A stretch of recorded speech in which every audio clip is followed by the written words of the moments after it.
Carta do apóstolo Paulo, primeira carta do apóstolo Paulo a Timóteo, capítulo 3, a partir do versículo 14. Diz a Escritura, meus irmãos: escrevo-te estas coisas, esperando e ver-te bem depressa, mas se tardar, para que saibas como convém andar na casa de Deus, que é a igreja do Deus vivo, a coluna, a firmeza da verdade. E sem dúvida alguma, grande é o mistério da piedade. Deus se manifestou em carne, foi justificado no Espírito, visto dos anjos, pregado aos gentios, crido no mundo, recebido acima na glória. Amém. Vamos orar, meus irmãos. Ó Senhor, nosso Deus, nosso Salvador, nós estamos hoje aqui em Cristo, seu Filho, para conhecer mais da sua glória, da sua vontade para a nossa vida, Senhor. Vamos começar hoje, assim o Senhor permitir, uma jornada, uma longa jornada de estudos na doutrina. Suplicamos, Senhor, sua bênção, suplicamos que o Senhor nos ensine pelo Espírito Santo e use estes ensinos, aplique a nossa alma para que dê muito fruto, para que nós possamos te amar mais e para que possamos, Senhor, servir uns aos outros na nossa igreja e possamos, Senhor, crescer como igreja e levar o Evangelho a tantas pessoas, almas que estão lá fora, Senhor. Nós oramos por isso, para que o seu nome seja louvado, glorificado, nós possamos andar como igreja de Deus, com perdão, Senhor, dos nossos pecados em Cristo, para a sua glória. Nós oramos assim em Jesus, para o nosso bem. Amém e amém. Graças a Deus. Pode sentar, meus irmãos, pode sentar. Eu quero dizer aos meus irmãos que nós temos um projeto na nossa igreja, irmãos. O projeto já, na verdade, já tem um tempo. Que a minha intenção é de nós ministrarmos aqui na nossa igreja um curso teológico, tendo as principais disciplinas teológicas, né? E com a graça de Deus nós queremos começar isso hoje. Mas eu quero explicar, irmãos, qual é o nosso propósito com esse curso. E quero dizer para vocês que os outros estudos não vão parar. Nós vamos fazer um domingo o curso teológico e no outro domingo os outros estudos que vão continuar, não devem parar, né? Então nós vamos intercalando, ou seja, vamos levando as duas séries, vamos dizer assim, juntas, né? Só que cada domingo uma aula de um curso. Mas hoje eu quero explicar para os irmãos qual é o propósito nosso. Eu começo aqui com esse texto, irmãos, porque ele fala o que é a igreja. O que é a igreja, né? O apóstolo Paulo, ele está... Inclusive nós vamos começar a estudar as 3 cartas pastorais, que é 1 Timóteo, 2 Timóteo e Tito. Então essa vai ser a primeira, digamos assim, disciplina do nosso curso. Vai tratar exatamente da igreja, do que é a igreja, a natureza da igreja, a função da igreja, o trabalho da igreja no mundo. Tudo isso nós queremos, com a graça de Deus, tratar e olhando especialmente para essas 3 cartas que são cartas pastorais. Vocês observem que o apóstolo Paulo, ele diz assim, né? Que ele escreve estas coisas, ou seja, a carta. Isso e o mesmo espírito de Paulo vai aparecer nas outras 2 cartas, na 2 Timóteo e na carta também do outro obreiro cristão, Tito. Então são as 3 cartas pastorais. Ele diz assim, ele está escrevendo para pastores, né, para líderes de igreja, e então mostrando como a igreja deve se comportar, viver, cultuar, agir no mundo, e a natureza da igreja, o que é a igreja de Deus. Então ele diz no versículo 14, escrevo-te estas coisas, esperando e ver-te bem depressa, mas se tardar, para que saibas como convém andar na casa de Deus. E ele diz assim, né? Como convém andar na casa de Deus, e ele diz que a igreja do Deus vivo, a coluna e firmeza da verdade. A igreja é uma coluna da verdade.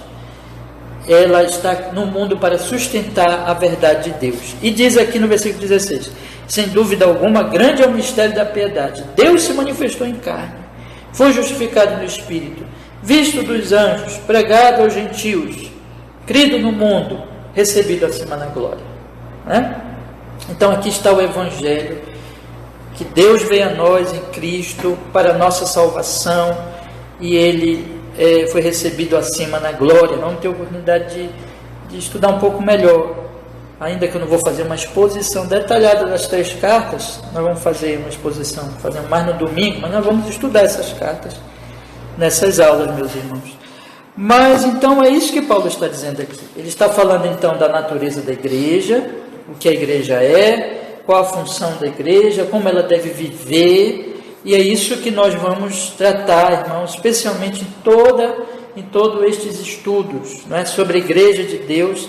Mas eu coloquei aqui, irmãos, a teologia, é o nome do curso, né? A teologia e a missão da igreja. É um curso teológico, portanto, mas ele tem um objetivo, irmãos, que é a missão da igreja. Nós somos uma igreja local, nós somos uma igreja cristã. Então nós precisamos entender o que nós somos, e a teologia tem tudo a ver com isso, né? Então deixa eu colocar aqui a coisa da seguinte maneira. Muitas vezes a teologia, ela é uma coisa que tem sido tratada, tem sido vista como algo até distante da igreja, como alguma coisa só para pessoas muito inteligentes e pessoas estudiosos, acadêmicos, que tratam da teologia, e essa teologia não tem tido contato com a vida da igreja local, com a vida dos irmãos, com o culto, com a adoração, com a vida cristã, mas ela é tratada muitas vezes dissociada da vida da igreja, né? Então, por isso que nós estamos colocando aqui, irmãos, teologia e a missão da igreja, porque nós acreditamos, irmãos, que a teologia, a verdadeira teologia, ela é da igreja, produzida na igreja e para a igreja.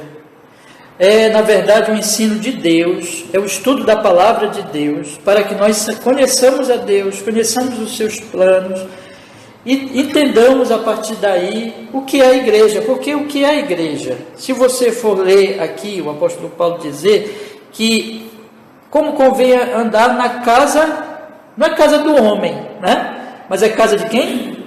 De Deus. E depois ele diz mais assim, que é a igreja do Deus vivo.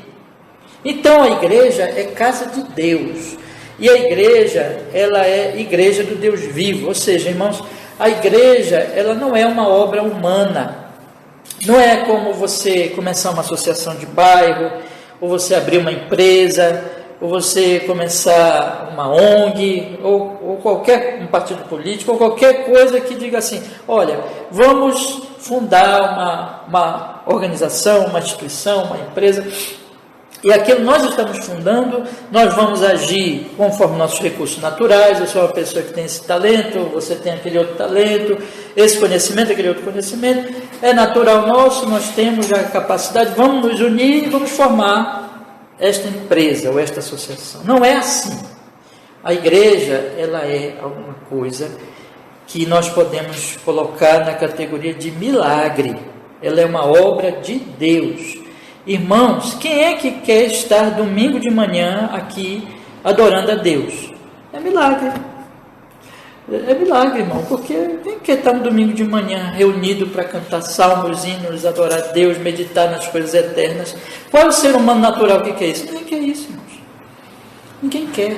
Todo mundo quer estar nessa hora dormindo, ou estar nesta hora trabalhando, ou estar nesta hora numa praia, fazendo outra coisa. Mas se você... Olha, teve um senhor que eu convidei, só para dar uma ilustração para vocês.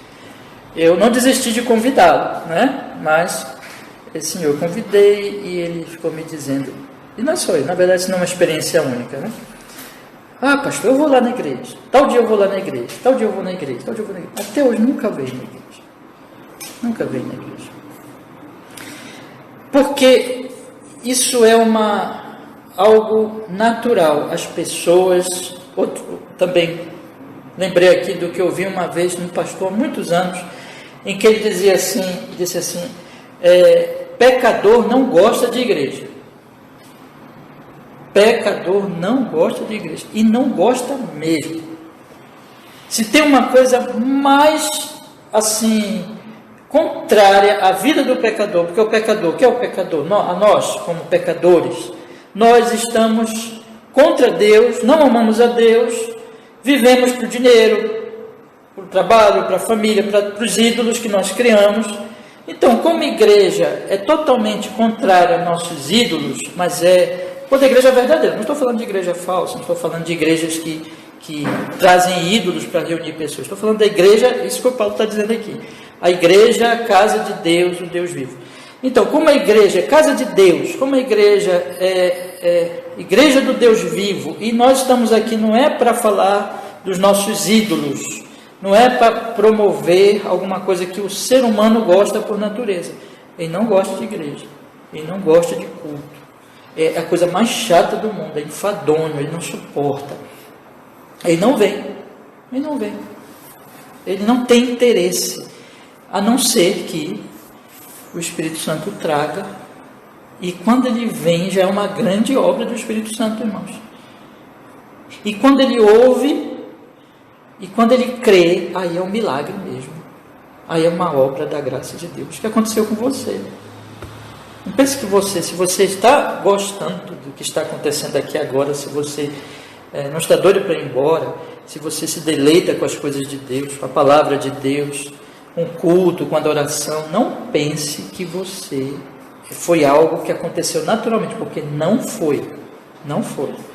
É graça de Deus, é obra de Deus mesmo, é obra do Espírito Santo, é um milagre de Deus, porque a igreja é a casa de Deus e é a coluna e baluarte da verdade, totalmente contrário ao que o homem adora, porque o homem não está na casa de Deus, o homem está na casa do diabo. O homem, lembra que Jesus falou, vocês são filhos do diabo, e vocês amam a mentira do diabo, vocês amam os ídolos do diabo, vocês servem ao diabo, vocês adoram vocês vivem de acordo com o princípio que o diabo deu para Eva lá no Jardim do Éden, sereis como Deus. Então é um milagre, irmão, só que esse milagre, ele é pela palavra, ele é pela operação, pela pregação do Evangelho e pelo contínuo anúncio do Evangelho aplicado às nossas vidas. Por isso que todos os domingos nós estamos aqui. O que nós estamos fazendo aqui?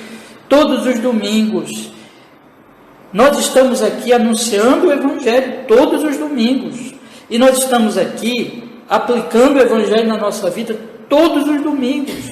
Porque é o Evangelho, é a boa notícia, é a proclamação, é o ensino, é a edificação, baseado no Santo Evangelho de Cristo.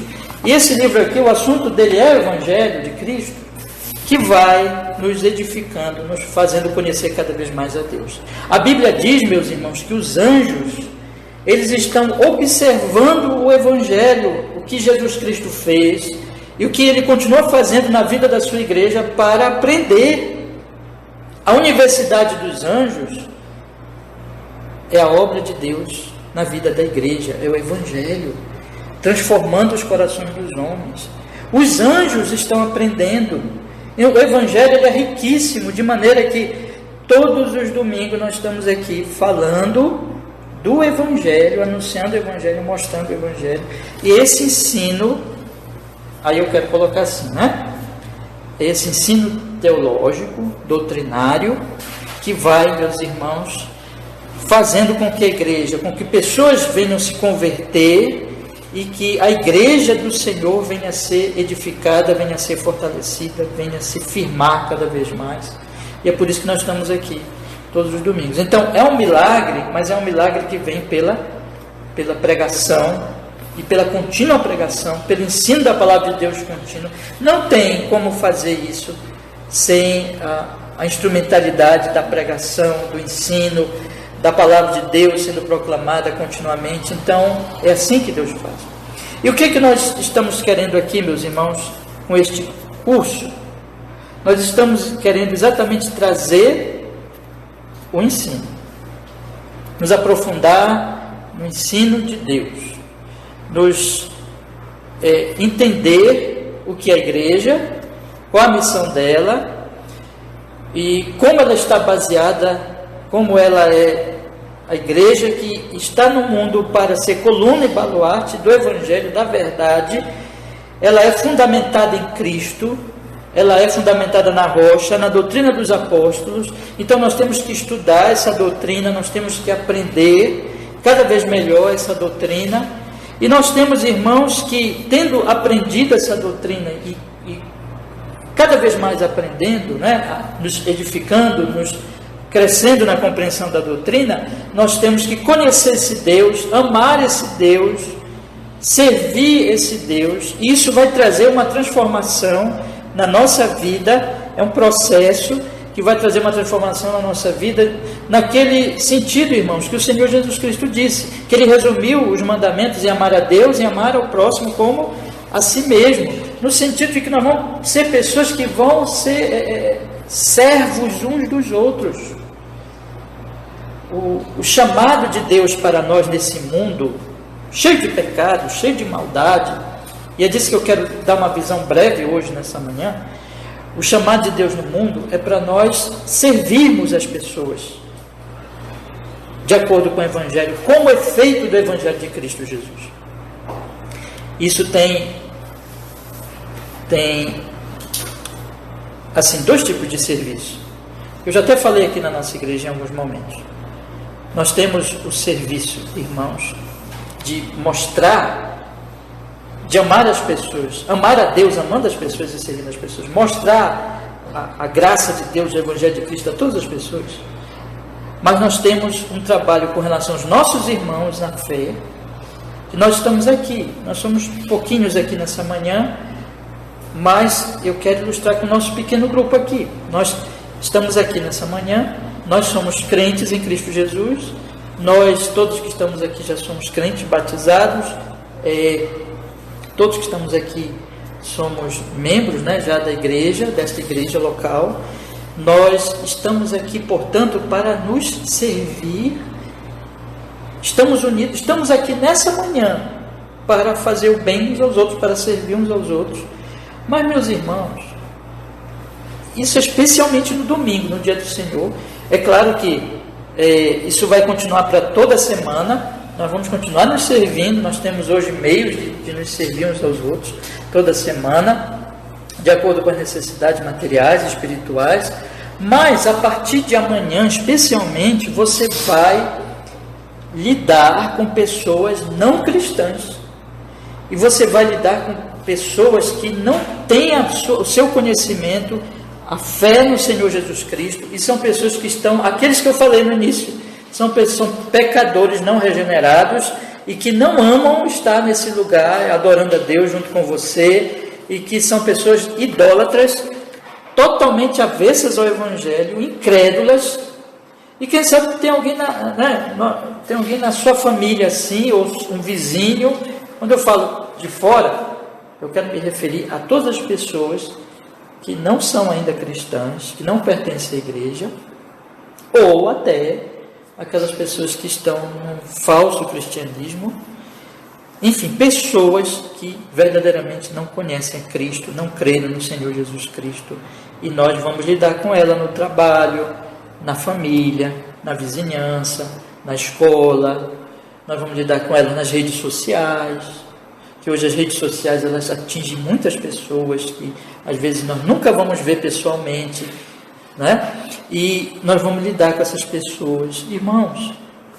Ou seja, o nosso serviço, ele é um serviço de levar o conhecimento de Deus, em primeiro lugar, para a igreja, edificando uns aos outros, servindo uns aos outros, mas é também, irmãos, levar as boas notícias do Evangelho àquelas pessoas que não sabem nada, que não conhecem nada de Cristo Jesus, e elas têm contato conosco. Como até ouvi uma vez um outro pastor dizer assim: nós muitas vezes somos a Bíblia que as pessoas vão ler durante a semana, elas não têm Elas podem até ter Bíblia, né? Porque no Brasil, muita gente tem Bíblia, mas elas não leem a Bíblia, elas não querem saber de Bíblia, mas elas, quando têm contato com você, você é como a Bíblia delas.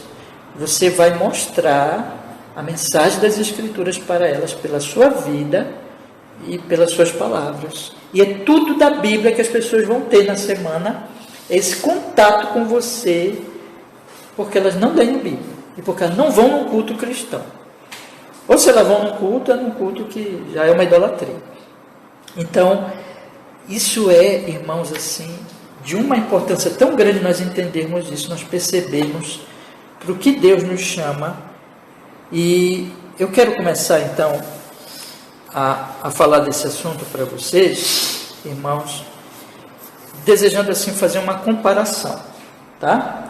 Eu queria que nós lêssemos primeiro Gênesis capítulo 3 e depois nós vamos ler Apocalipse capítulo 21, tá? Vamos olhar aqui então, Gênesis capítulo 3.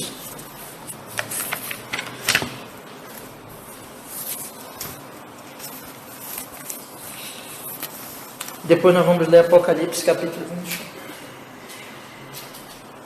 Em Gênesis capítulo 3, irmão, deixa eu falar para vocês aqui, tá? Não só na aula de hoje, mas nas outras aulas também, nós estamos numa aula. Então, se os irmãos quiserem fazer perguntas, podem fazer, tá bom? Então, fique à vontade para fazer. Vocês podem fazer agora, durante a aula, ou vocês podem fazer no final, mas podem fazer, tá bom? Depois eu vou dar assim, vou perguntar se alguém tem uma pergunta. Aí você pode perguntar, tá bom? Mas se você quiser fazer já agora, não fique constrangido. Pode fazer, porque é uma aula, a escola dominical é uma escola bíblica dominical, nós estamos aqui ensinando, e as perguntas, elas também fazem parte do ensino, tá? Então, observe o capítulo 3. Ora, a serpente era mais astuta que todos os animais do campo que o Senhor Deus tinha feito. E esta disse à mulher: é assim que Deus disse, não comereis de toda árvore do jardim. E disse a mulher à serpente: do fruto das árvores do jardim comeremos, mas do fruto da árvore que está no meio do jardim, disse Deus, não comereis dela, nem nele tocareis, para que não morrais. Então a serpente disse à mulher: certamente não morrereis, porque Deus sabe que no dia em que dela comerdes, se abrirão os vossos olhos e sereis como Deus, sabendo o bem e o mal. E viu a mulher que aquela árvore era boa para se comer, agradável aos olhos, e árvore desejável para dar entendimento. Tomou do seu fruto e comeu, e deu também ao seu marido, e ele comeu com ela. Então foram abertos os olhos de ambos, e conheceram que estavam nus, e coseram folhas de figueira, e fizeram para si aventais. E ouviram a voz do Senhor Deus, que passeava no jardim pela viração do dia, e esconderam-se. Esconderam-se Adão e sua mulher da presença do Senhor Deus entre as árvores do jardim. E chamou o Senhor Deus Adão e disse: onde estás? E ele disse: ouvi a tua voz soar no jardim e temi, porque estava nu e escondi-me. E Deus disse: quem te mostrou que estavas nu? Comeste tu da árvore que te ordenei que não comesses? Então disse Adão: a mulher que me deste por companheira, ela me deu da árvore e comi. E disse o Senhor Deus à mulher: por que fizeste isso? E disse a mulher: a serpente me enganou e eu comi. Então o Senhor Deus disse à serpente: porquanto fizeste isto, maldita serás mais que toda fera e mais que todos os animais do campo. Sobre o teu ventre andarás, e pó comerás todos os dias da tua vida. E porém inimizade entre ti e a mulher, entre a tua semente e a sua semente, e esta te ferirá a cabeça, e tu lhe ferirás o calcanhar. E a mulher disse: multiplicarei grandemente a tua dor e a tua conceição. Com dor darás à luz filhos, e o teu desejo será para o teu marido, e ele te dominará. E Adão disse: porquanto deste ouvidos à voz da tua mulher, e comeste da árvore de que te ordenei, dizendo, não comerás dela, maldita é a terra por causa de ti. Com dor comerás dela todos os dias da tua vida, e espinhos e cardos também te produzirá, e comerás a erva do campo. No suor do teu rosto comerás o teu pão, até que tornes a terra, porque dela foste tomado, porquanto és pó, e em pó te tornarás. E chamou Adão o nome de sua mulher Eva, porquanto era mãe de todos os viventes. E fez o Senhor Deus a Adão e a sua mulher túnicas de peles e os vestiu. Então disse o Senhor Deus: eis que o homem é como um de nós, sabendo bem ou mal. Ora, para que não estenda a sua mão e tome também da árvore da vida e coma e viva eternamente. O Senhor Deus, pois, o lançou fora do jardim do Éden, para lavrar a terra de que fora tomada. E havendo lançado fora o homem, pôs querubins ao oriente do jardim do Éden e uma espada inflamada que andava ao redor para guardar o caminho da árvore da vida. Esse é o capítulo 3. Eu fiz questão de ler todo, porque eu quero depois chamar a atenção de vocês para o que diz o capítulo, e quero chamar a atenção fazendo um contraste, mostrando, irmãos, a diferença disso aqui com o que vai ser dito lá no capítulo. Nós vamos ler um trechinho do 21, mas depois nós vamos ler também o 22 do Apocalipse. Então abra lá sua Bíblia agora no Apocalipse 21. Diz a Escritura então no 21. Olha, a partir do primeiro verso. E vi um novo céu e uma nova terra, porque já o primeiro céu e a primeira terra passaram, e o mar já não existe. E eu, João, vi a santa cidade, a nova Jerusalém, que de Deus desce do céu, preparada como uma esposa adornada para o seu marido. E ouvi uma grande voz do céu que dizia: eis aqui o tabernáculo de Deus está com os homens, pois com eles habitará, e eles serão o seu povo, e o mesmo Deus estará com eles e será o seu Deus. E Deus lhe parará dos seus olhos toda lágrima, e não haverá mais morte, nem pranto, nem clamor, nem dor, porque já as primeiras coisas são passadas. E o que estava assentado sobre o trono disse: eis que faço novas todas as coisas. E disse-me: escreve, porque estas palavras são verdadeiras e fiéis. E disse mais: está cumprido. Eu sou o Alfa e o Ômega, o princípio e o fim. A quem quer que tiver sede, de graça lhe darei da fonte da água da vida. Quem vencer herdará todas estas coisas, e eu serei o seu Deus, e ele será meu filho. Mas quanto aos covardes, aos incrédulos, e aos abomináveis, e aos homicidas, e aos fornicadores, e aos feiticeiros, e aos idólatras, e a todos os mentirosos, a sua parte será no lago que arde com fogo e enxofre, o que é a segunda morte. Agora, meus irmãos, leiam comigo o capítulo 22, a partir do primeiro versículo. E mostrou-me o rio puro da água da vida, claro como cristal, que procedia do trono de Deus e do Cordeiro. No meio da sua praça, de uma e de outro lado do rio, estava a árvore da vida, que produz 12 frutos, dando seu fruto de mês em mês, e as folhas da árvore são para a saúde das nações. E ali nunca mais haverá maldição contra alguém, e nela estará o trono de Deus e do Cordeiro, e os seus servos o servirão, e verão o seu rosto, e nas suas testas estará ali o seu nome. E ali não haverá mais noite, não necessitarão de lâmpada, nem de luz do sol, porque o Senhor Deus os ilumina, e reinarão para todos sempre. Eu quero fazer uma pergunta para os irmãos aqui. Nós vamos já ver as diferenças. Mas na leitura, você percebe a diferença já? Então, vamos pensar assim, irmãos. O mundo que nós estamos vivendo agora, esse mundo aqui na nossa cidade de Belém, debaixo dessa chuvinha aí da manhã, é Gênesis 3. É Gênesis 3. O que está acontecendo em Gênesis 3? Bora lembrar? Deixa a Bíblia aberta em Gênesis 3. Se eu sentir necessidade, mas vocês já têm bem na mente Gênesis 3, né? Mas mesmo assim, deixa aberto. Depois a gente vai olhar o Apocalipse 21, 22. Eu vou até pedir para vocês nem fecharem, dá um jeitinho aí, deixa abertinho aí que a gente vai lá e vai cá, tá? Vamos lá. Então, o que acontece em Gênesis 3? Primeira coisa que aconteceu. O que aconteceu em Gênesis 3? O homem decidiu ouvir Satanás e comer da árvore proibida, da árvore do conhecimento do bem e do mal.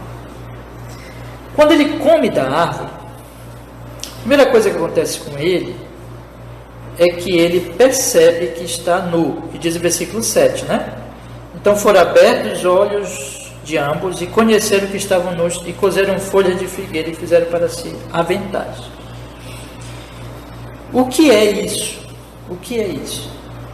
O homem agora tem um incômodo consigo mesmo. Antigamente estava nu, estava tranquilo. Mas agora ele não está mais tranquilo consigo.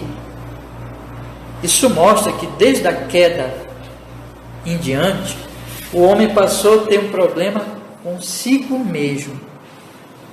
Ele se incomoda. Ele está como que alienado de si mesmo. Tem um problema consigo. E não consegue mais ter paz consigo. Esse é o primeiro ponto. Tá? Mas não é o ponto básico. Porque em seguida, o Gênesis diz que eles ouviram a voz do Senhor que passeava no jardim, versículo 8. E o que eles fizeram? Esconderam-se. Então eles têm problema também com quem? Com Deus.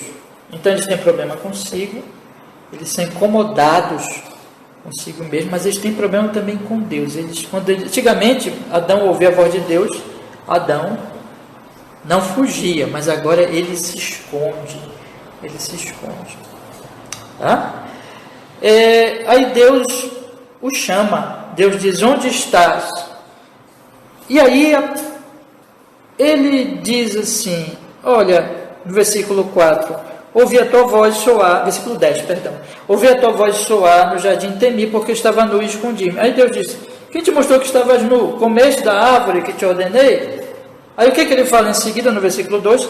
A mulher que me deste por companheira, ela me deu da árvore e comi. Aqui ele mostra que agora ele está incomodado com quem? Com a mulher.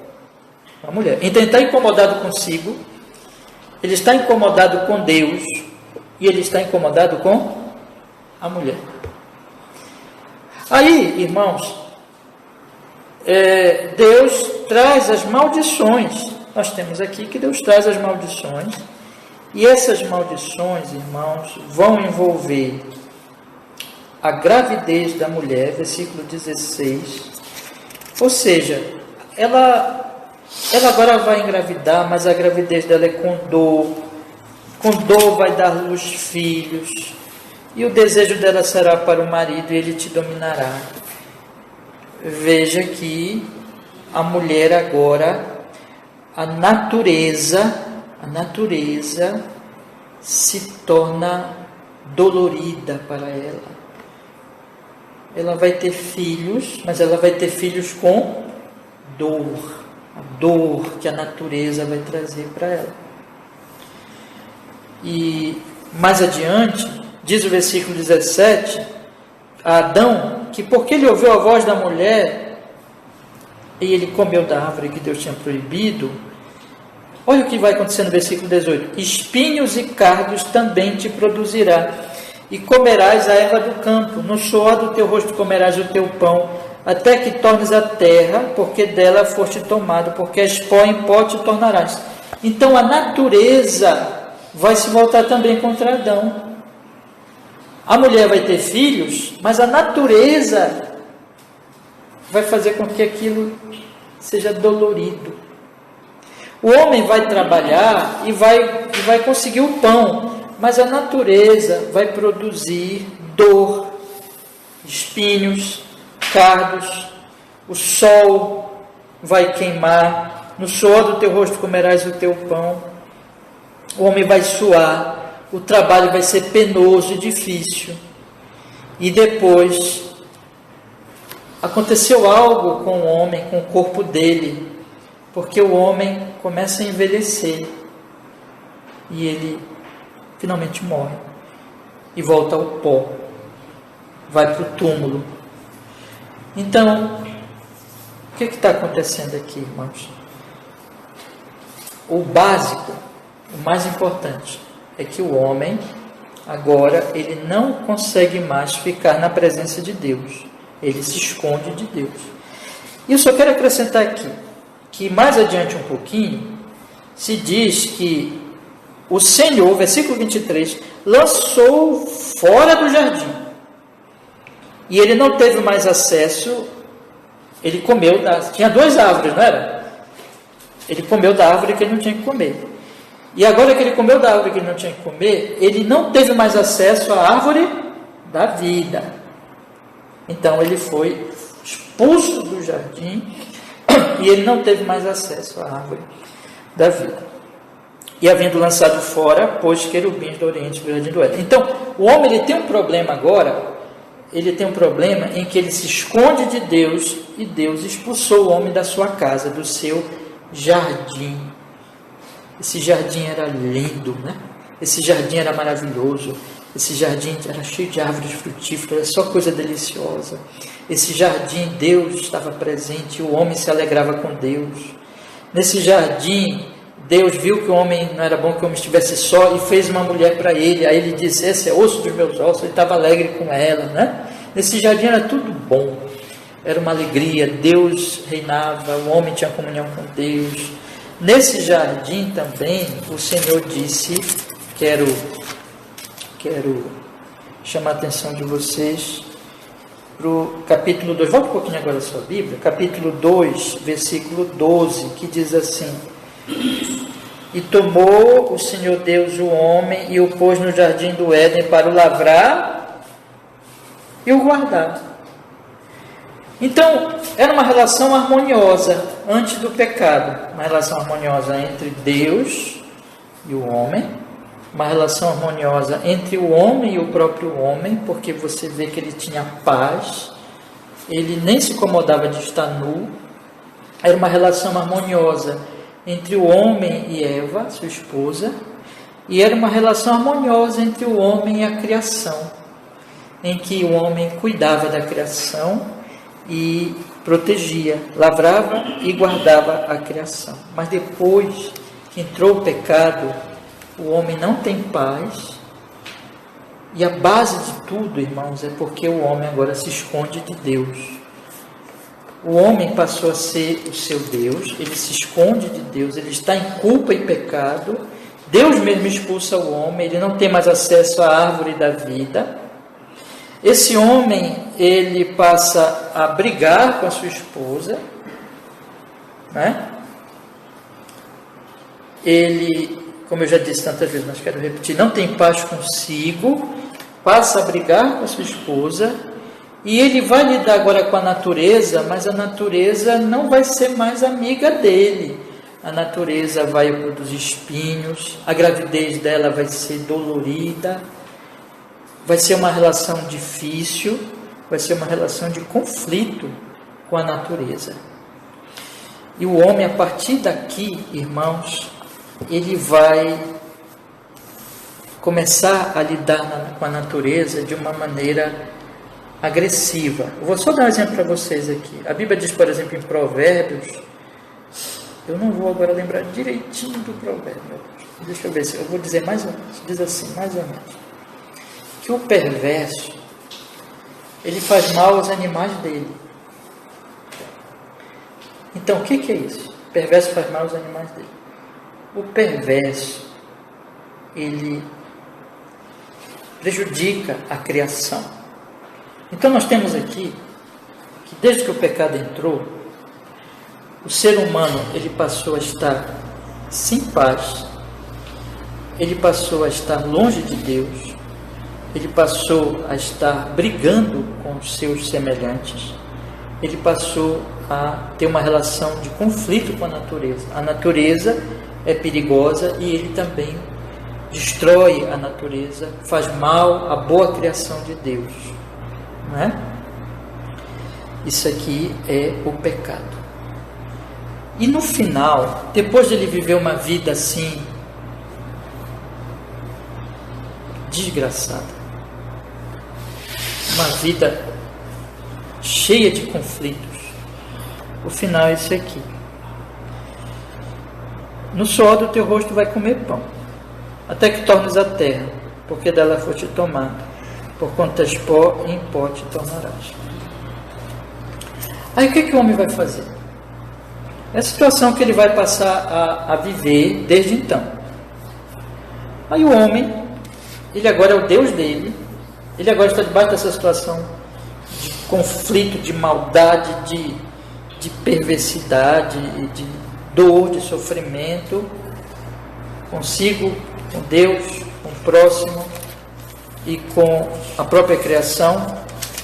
Aí o que ele vai fazer, irmãos? Ele vai fazer o que está escrito no capítulo 11 de Gênesis. Bora olhar agora o capítulo 11. Ele vai viver a vida toda dele tentando fazer o que está no capítulo 11. Vamos ler o capítulo 11 a partir do primeiro versículo, que diz assim. Daqui a pouco eu vou voltar para Apocalipse. Eu estou colocando aqui esses pontos para a gente fazer o contraste. E era toda a terra de uma mesma língua e de uma mesma fala. E aconteceu que, partindo eles do Oriente, acharam um vale na terra de Siná, e habitaram ali, e disseram uns aos outros: Eia, façamos tijolos e queimemo-los bem.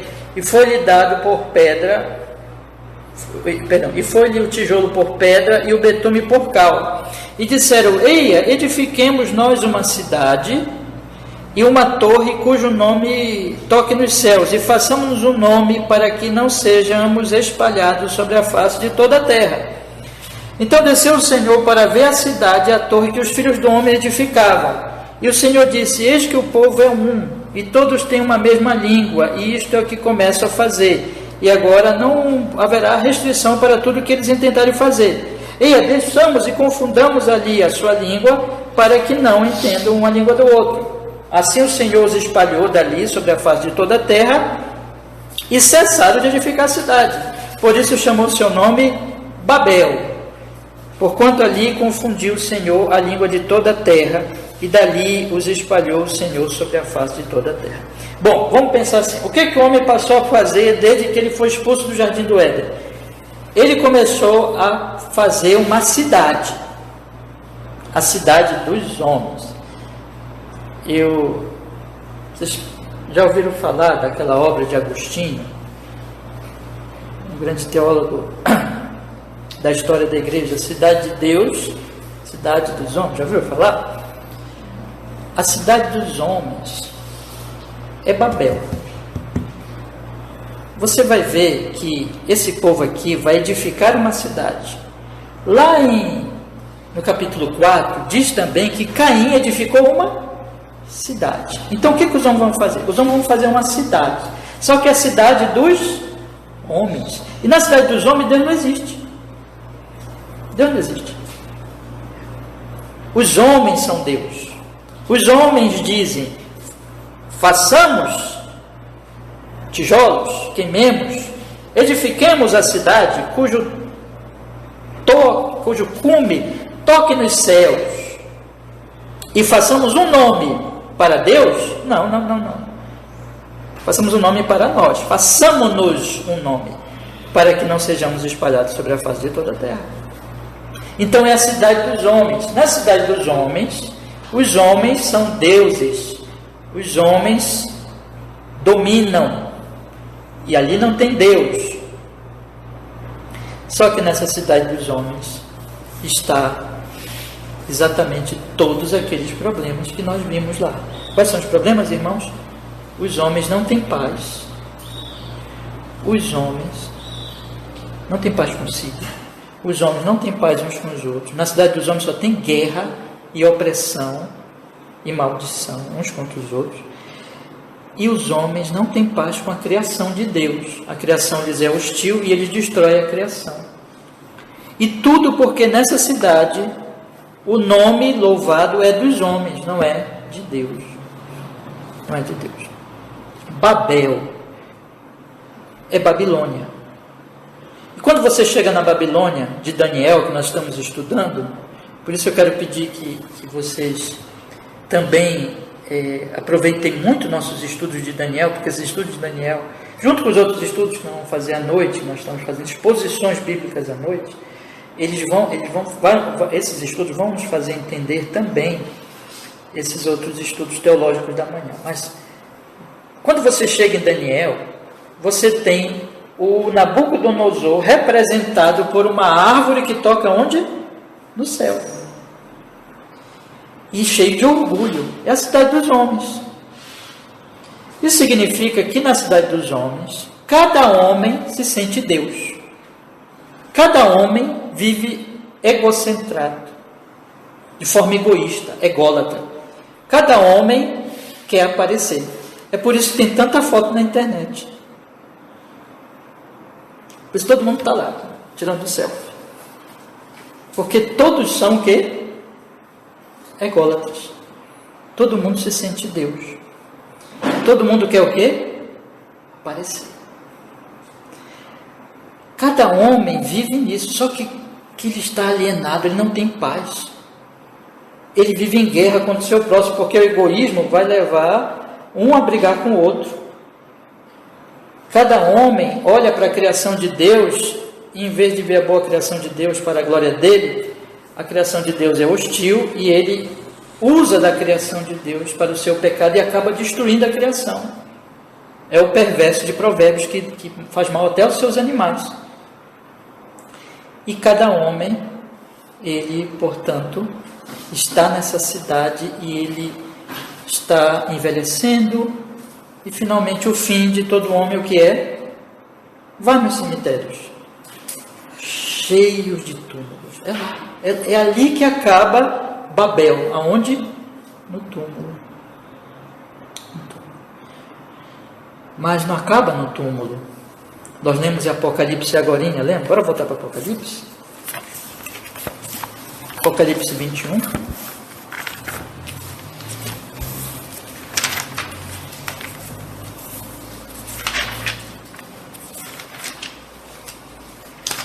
Nós lemos em Apocalipse 21, no versículo 8, assim, irmão. Olha só.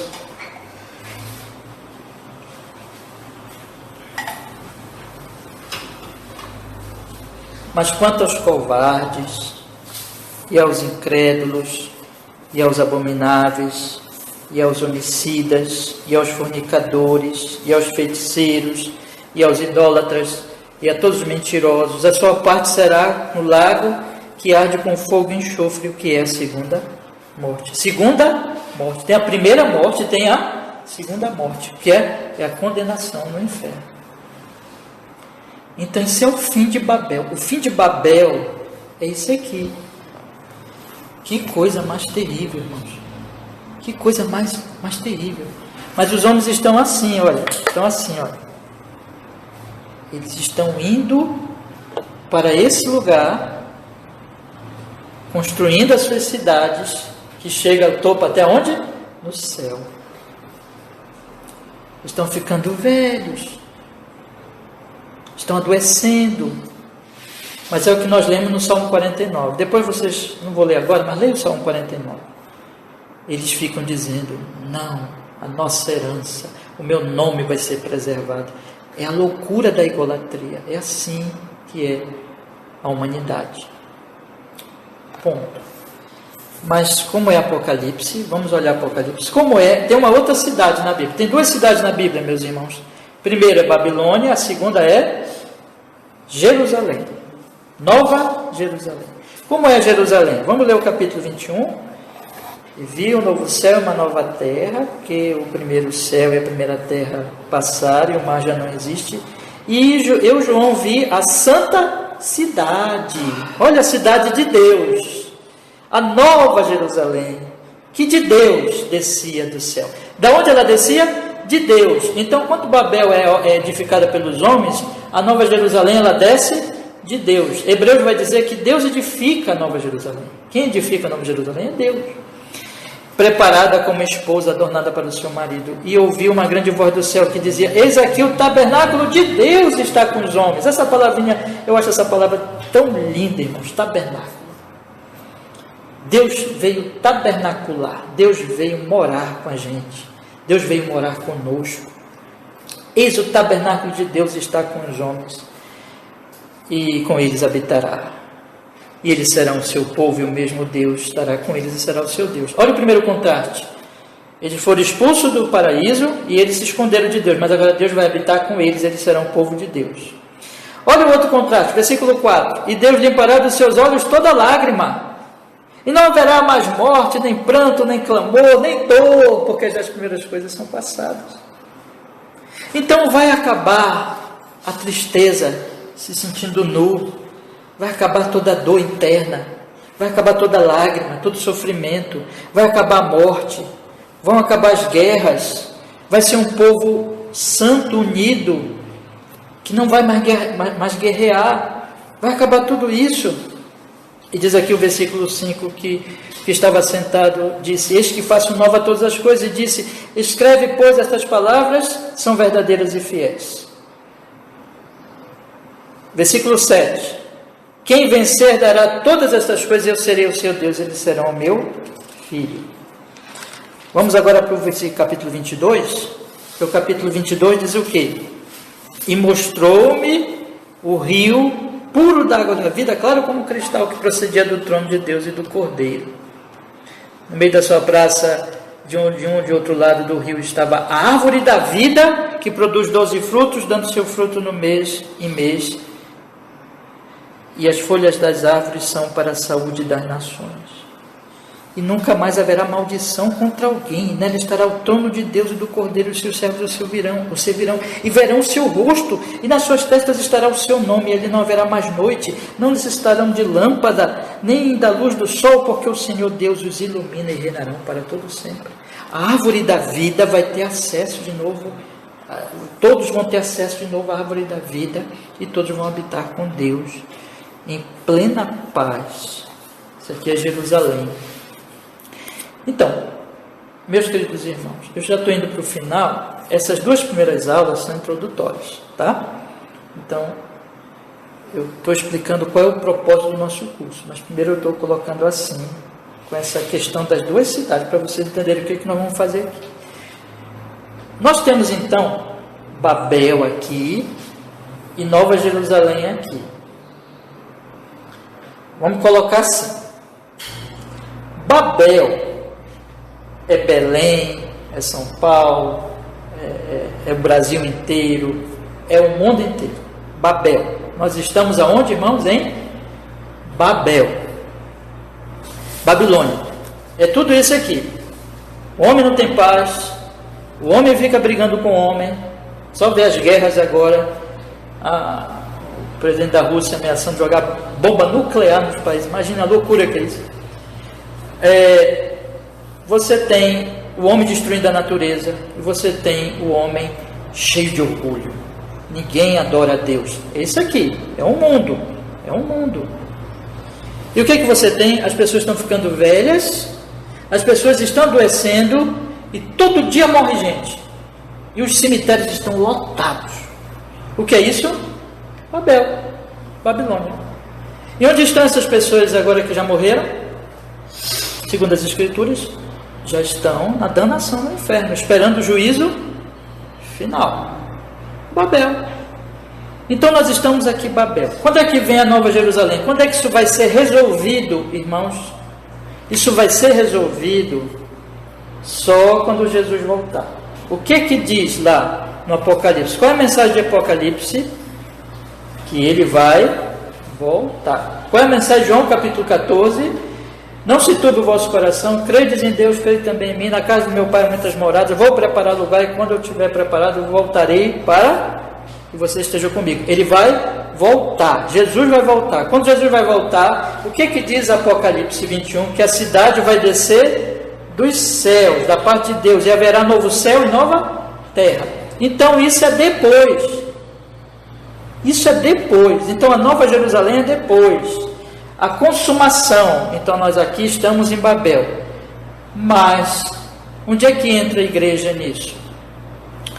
Então, nós temos aqui Babel, aqui ó, Babel. Vamos imaginar uma linha. Babel é essa linha aqui, esse templo de Babel. Aí esse templo de Babel vai acabar, quando Jesus vai voltar, tá bom? Tem um livro que ele ilustra assim, de um teólogo do Novo Testamento. Aí eu pensei agora nessa ilustração, vou tentar fazer vocês entenderem aqui. São duas linhas, é uma linha embaixo, e essa linha embaixo, ela então é Babel.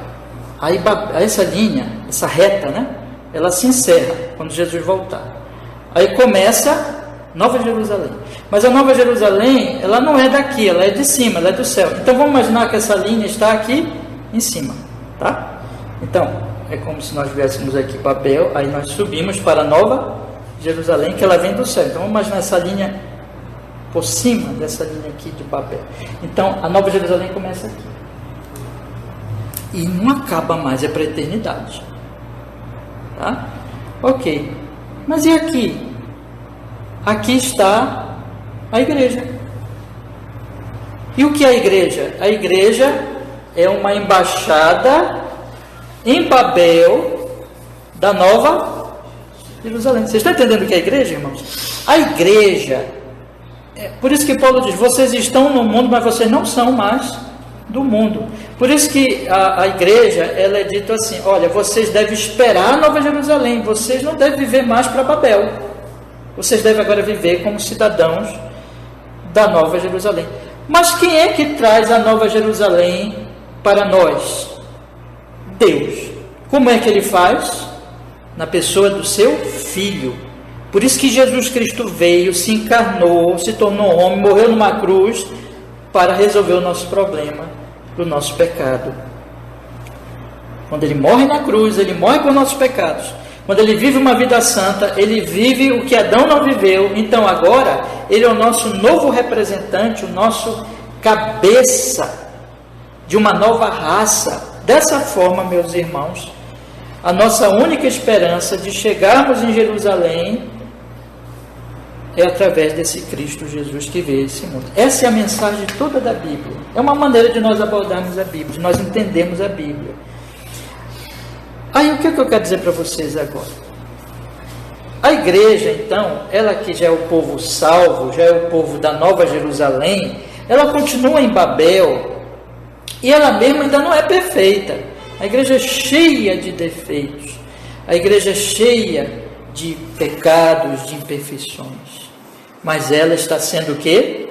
Santificada, ela está sendo purificada, mas ela já é a Nova Jerusalém aqui em Babel. E aí nós podemos também falar do reino, nós podemos falar das cidades, nós podemos falar do reino. Uma outra maneira de nós falarmos é, existe o reino dos céus, o reino de Deus, e existe o reino deste mundo. O reino dos céus vai virá quando a Nova Jerusalém vier se estabelecer. Ainda não veio, mas no certo sentido o reino dos céus já veio. Você lembra quando o Senhor Jesus Cristo saiu pregando, ele disse, ele, João Batista, qual era a mensagem deles? A vinda do reino. A vinda do reino veio com quem? Com o rei. Quem é o rei? Jesus é o rei. Ele disse para Nicodemos, o meu reino não é deste mundo, o meu reino não é militar, o meu reino não é político, o meu reino é o reino da verdade. Todos os que ouvem a minha voz, creem na verdade, são parte do meu reino. Então o reino, ainda que seja verdade dizer que ele ainda não veio, porque ele só virá plenamente na Nova Jerusalém, mas ele já veio. Ele já veio nos nossos corações. Então o reino, o que é o reino? O reino é a obra do Espírito Santo na minha vida, na sua vida, nos regenerando, nos dando fé, nos dando arrependimento. E a partir de agora, nós temos um rei. Quem é o nosso rei? O nosso rei é Jesus. Eu e vocês, meus irmãos, nós temos um rei que é Jesus. Então o reino ainda vem, mas o reino já veio na pessoa de Jesus, que veio, que nos salvou na cruz e agora é o nosso rei. O reino já está aqui, olha, no nosso coração. Nós somos templo do Espírito Santo, o reino já está em nós. Então o que eu quero dizer para os irmãos, e agora eu estou indo para a minha conclusão já. E aí na próxima aula nós vamos continuar daqui, que são 2 aulas ainda introdutórias. Assim, quando a igreja está reunida domingo de manhã, domingo à noite, a igreja está reunida para adorar o Rei. É como se fosse uma embaixada da cidade de Jerusalém, do reino de Deus, aqui no reino dos homens, aqui na cidade dos homens, aqui em Babel. Então, quando nós estamos reunidos, olha o que nós estamos fazendo. Nós estamos reunidos aqui para declarar no culto público que o nosso Rei é Jesus. E nós estamos adorando a Deus em Cristo Jesus. Que o nosso Deus é Deus mesmo. Que o nosso Rei é Jesus. Cada culto, cada leitura, cada ato de culto em adoração ao Rei Jesus, ao Rei da Nova Jerusalém. Quando as pessoas entrarem por aquela porta ali, irmãos, e elas observarem o nosso culto, elas têm que sentir isso, elas têm que perceber isso, que nós estamos adorando o Rei Jesus, porque nós somos embaixada do céu. Quando acaba o culto e nós vamos conversar, nós nos chamamos o quê, irmãos? Acabei de chamar vocês de quê? Irmãos. Olha que coisa maravilhosa. Nós já estamos experimentando o reino dos céus. Significa que Adão foi expulso, nós não somos mais expulsos. Nós estamos agora ligados a Deus, Ele é nosso Rei. Nós estamos reconciliados com Ele no Seu Filho. Segundo lugar, nós temos a paz. Claro que isso não é perfeito, mas nós já experimentamos a paz que Adão não experimentou lá quando ele pecou. Nós já experimentamos. Paz com Deus e paz conosco. Nós levantamos de manhã e dizemos assim: para que eu existo? Eu existo para viver para Deus, para a sua glória, para servir o próximo. Então nós começamos a achar sentido na vida e nós passamos a ter paz conosco. E nós viemos aqui e chamamos de irmãos. Somos um corpo, de maneira que a Bíblia diz: quando o irmãozinho se alegra, eu me alegro. Quando o irmãozinho se entristece, eu me entristeço. Quando o irmãozinho tem uma necessidade, eu sirvo. E na verdade eu sou servo nós somos servos uns dos outros. Nós não estamos buscando o nosso nome, a nossa glória, mas nós estamos buscando a glória de Deus. E isso deve se expressar depois que acabar aqui o culto, como nós nos tratamos, como nós nos servimos. E depois, em toda a nossa vida da semana, como nós vamos lidar uns com os outros. Aí, meus irmãos, eu quero ler, com permissão aqui de vocês, apenas mais 2 trechos da palavra de Deus. Primeiro, João, capítulo 17. Abra sua Bíblia lá. João, capítulo 17. Quando Jesus ora pela igreja, olha o que ele diz aqui no versículo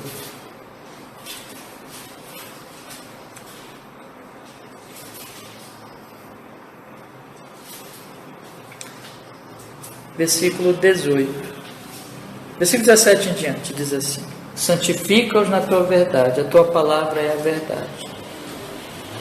Assim como tu me enviaste ao mundo, também eu os enviei ao mundo, e por eles me santifico a mim mesmo, para que também eles sejam santificados na verdade.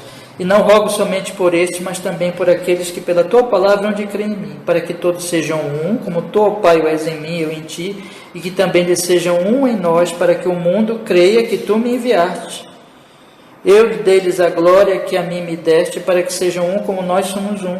Eu neles e tu em mim, para que eles sejam perfeitos em unidade, para que o mundo conheça que tu me enviaste a mim, e que os tens amado a eles como me tens amado a mim. Olha só que coisa, Jesus está dizendo que o mundo vai conhecer que o Pai tem amado a eles como tem amado a mim, o Filho. O mundo vai conhecer isso pelo que, meus irmãos? Pela unidade da igreja, pelo amor da igreja. O mundo lá fora, a igreja vitrine do reino de Deus, aquele reino glorioso de amor. A igreja agora vai mostrar para o mundo, olha, esse aqui é o reino de Deus. Deus é amor. Lá fora você só vê guerra, maldade, perversidade. Aqui a igreja mostra o amor de Deus. A igreja é a embaixada do céu. Jesus diz que no versículo 18, vamos ler também: tu me enviaste ao mundo, também eu os enviei ao mundo. Ou seja, a igreja ela tem uma missão ao mundo. Então veja que a missão ela é uma missão simultânea. A igreja, cada membro vai servindo um ao outro, vivendo na Nova Jerusalém já, ainda que de maneira imperfeita, mas já experimentando a Nova Jerusalém, o reino de Deus, e tem uma missão ao mundo. O que é? É levar o conhecimento do amor de Deus, do Evangelho, da Nova Jerusalém ao mundo. E agora, para encerrarmos mesmo, eu quero ler com vocês Efésios, capítulo 5. Efésios, capítulo 5. Versículo 18. Efésios capítulo 5, versículo 18.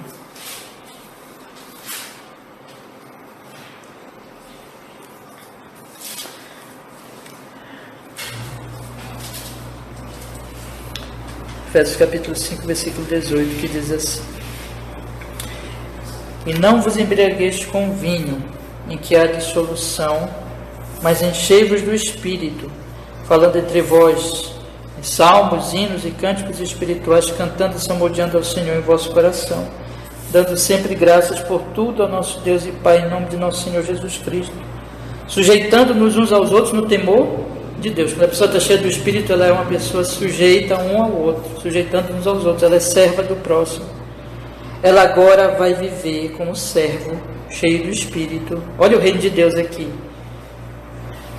Então, eu queria concluir essa mensagem dizendo o seguinte, irmãos: quando a igreja está reunida e vivendo em comunidade, ela mostra esse amor. Mas quando a igreja vai lá para fora, viver na família, no meio de familiares não cristãos, no meio da sociedade não cristã, ela vai mostrar isso na sua vida. Versículo 22. Vós mulheres sujeitai-vos aos vossos maridos como ao Senhor. Versículo 25. Vós maridos amai vossas mulheres como também Cristo amou a igreja. Capítulo 6, versículo 1. Vós filhos sede obedientes a vossos pais no Senhor. Versículo 4. Vós pais não provoqueis a ira a vossos filhos, mas criais na doutrina e demonstração do Senhor. Versículo 5. Os servos, obedecei a vossos senhores segundo a carne, com temor e tremor, na sinceridade do vosso coração, como a Cristo, não servindo à vista, como agradar aos homens, mas como servo de Cristo, fazendo de coração a vontade de Deus. Versículo 9. Os senhores, fazei o mesmo para com eles, deixando as ameaças, sabendo também que o vosso Senhor está onde, irmãos? No céu, e para com ele não há acepção de pessoas. E vocês não precisam abrir agora, eu vou só abrir para a gente completar aqui o raciocínio de Romanos capítulo 13, em que quando Paulo fala da autoridade pública, ele diz assim, capítulo 13, versículo 1, ele diz assim, irmãos: toda alma esteja sujeita às autoridades superiores, porque não há autoridade que não venha de Deus, e as autoridades que há foram ordenadas por Deus. Então eu quero encerrar dizendo o seguinte: Babel, Deus não é mencionado, está nem para Deus. Jerusalém, Deus reina. A igreja é a embaixada de Jerusalém. Então, quando a igreja está reunida no culto, ela está adorando a Deus. Quando a igreja vive, ela está adorando a Deus, servindo uns aos outros. E o mundo lá fora diz: olha, esse povo se ama, Deus é amor. O mundo está vendo, a igreja é a vitrine da Nova Jerusalém. Quando a igreja vai lá, você vai lá lidar com seu marido, com a sua esposa, com seu pai, com seu filho, com seu empregado, ou com seu patrão, ou quando você vai lidar com a autoridade pública, quando você vai lidar com as pessoas lá fora, no seu papel, no seu papel social, na sua profissão, você vai fazer tudo para o Rei Jesus, servindo o seu próximo como serviço ao Rei Jesus. É o que Paulo fala, não servindo à vista para agradar aos homens, mas como servo de Cristo, fazendo de coração a vontade de Deus. E as pessoas, irmãos, que são do mundo e que não sabem nada disso, elas são egoístas, elas brigam, elas perseguem, elas oprimem. Elas vão ver um cristão e dizer assim, mas essa pessoa é diferente, essa pessoa é humilde, essa pessoa faz o bem, essa pessoa ama os seus próximos. É porque essa pessoa não é de Babel, essa pessoa de onde é? É da Nova Jerusalém. Irmãos, eu tenho que parar. Já vi que o tempo ali já passou, mas eu queria concluir essa nossa aula dizendo o seguinte: nós vamos aprender, eu espero em Deus, por graça de Deus, de forma mais detalhada, mais explicada, essas verdades que é o Evangelho de Cristo e o seu efeito nesse nosso curso, que tem a ver com o que Deus está fazendo em Cristo, com a igreja, com a natureza da igreja, com as duas cidades, e que nós somos pessoas de outra cidade vivendo na cidade aqui de baixo, para levarmos o Evangelho aos da cidade de Babel, para que eles venham para a Nova Jerusalém. Então, agora encerrando mesmo, eu acho que eu já disse várias vezes que eu vou encerrar, agora eu vou encerrar mesmo. Eu só quero concluir o seguinte: você tem aqui a linha de baixo, aí você sobe e tem a Nova Jerusalém. Agora, o que acontece aqui na linha de baixo? Vamos pensar pontilhado. Não é uma reta mesmo, mas agora pontilhadinho. Quando você sobe aqui, aí é outra reta mesmo. Mas quando você retorna agora para cá, pense numa linha pontilhada. Está pensando? Pontilhadinho. E aqui você tem a reta. Esse pontilhadinho aqui, pontilhado, é a Nova Jerusalém, que está pontilhada ainda, ou seja, ela já está entre nós, mas não plenamente. Ela já está no nosso coração. As igrejas locais são embaixadas dessa Nova Jerusalém. Então, a igreja está aqui em Babel, só que ela não é de Babel, ela é da Nova Jerusalém.